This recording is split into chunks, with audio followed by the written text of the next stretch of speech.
Bonjour à tous et bienvenue dans cette toute nouvelle vidéo qui se déroulera en deux parties. On va parler aujourd'hui du Suitel eSmart M2, le dernier smartphone du constructeur suisse dédié aux seniors. Alors le eSmart M2 se présente dans une boîte tout à fait correcte, qui ne fait pas du tout bas de gamme.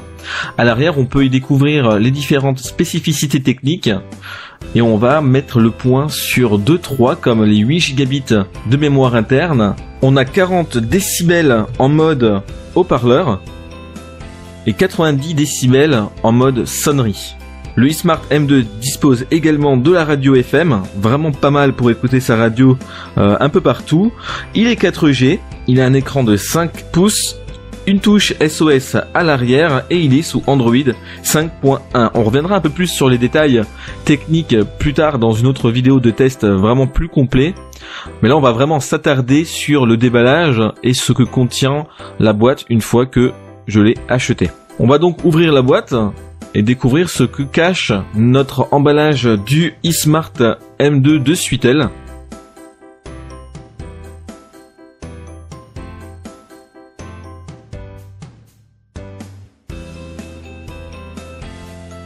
On découvre le smartphone emballé proprement et serti dans une sorte d'écrin en mousse blanche.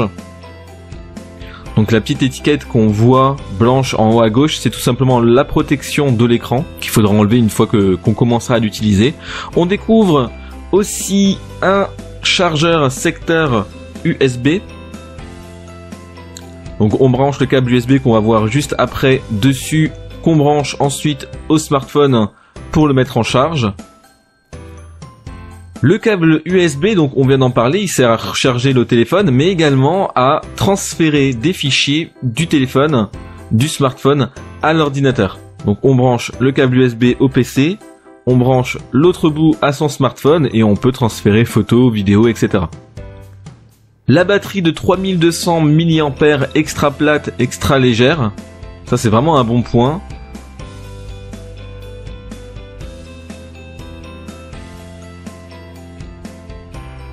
Voilà, c'est une batterie Li-ion, donc lithium-ion.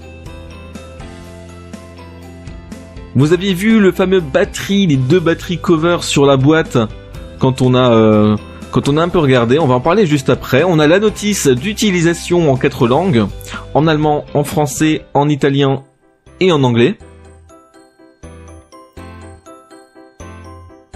L'avantage, c'est que ce n'est pas vraiment écrit tout petit comme on peut voir dans beaucoup de notices. Le fameux battery cover qu'on nous vante un peu sur la boîte, eh ben figurez-vous qu'il n'est pas si inutile que ça, parce que le téléphone du coup se transforme en smartphone un peu moins senior, un peu moins sécuritaire pour ceux qui veulent tout simplement un smartphone simple d'utilisation, mais pas spécialement conçu pour prévenir tout le monde, etc. Ça peut être un bon point.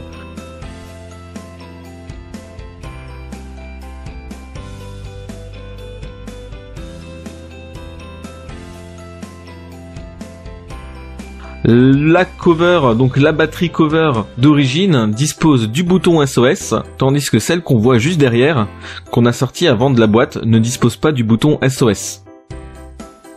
Donc le smartphone est plutôt léger, même très léger en fait, peut-être un peu trop, mais on va voir qu'avec la batterie, on va retrouver un poids plutôt convenable pour la prise en main.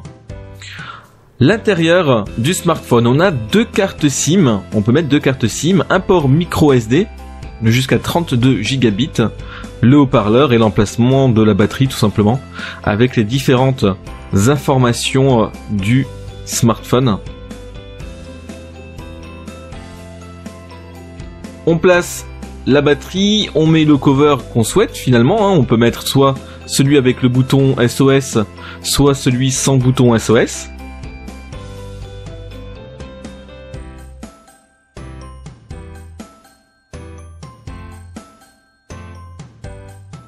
Alors on voit bien le bouton, et on voit bien qu'ici il n'y est plus du tout.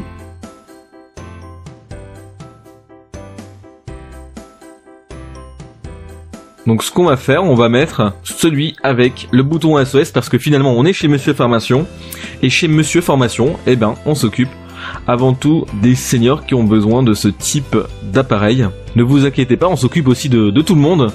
Pas de différence, on allume le smartphone Suitel eSmart M2. Le premier démarrage est très long. Je dois le dire, il faut quand même laisser ça, il est très long. Et en attendant, on va faire un petit tour du propriétaire rapidement. On a donc les boutons volume qui sont en bas, donc volume haut, volume bas. Le bouton power, donc pour allumer, éteindre et mettre en veille le téléphone. On a un bouton FM qui va nous permettre d'activer la radio en un clin d'œil. Un bouton qui va permettre également d'activer la reconnaissance de votre appareil auditif. En dessous, on a le port micro SD et derrière, on a l'appareil photo, le haut-parleur, le flash et le bouton, si on a mis le cover en question, le bouton SOS.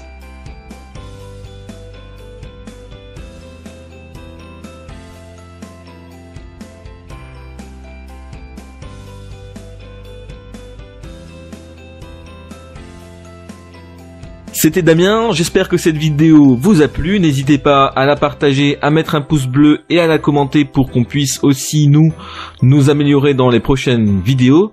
N'hésitez pas non plus à nous suivre sur les réseaux sociaux Facebook et Twitter. Je vous dis à très bientôt pour une toute nouvelle vidéo.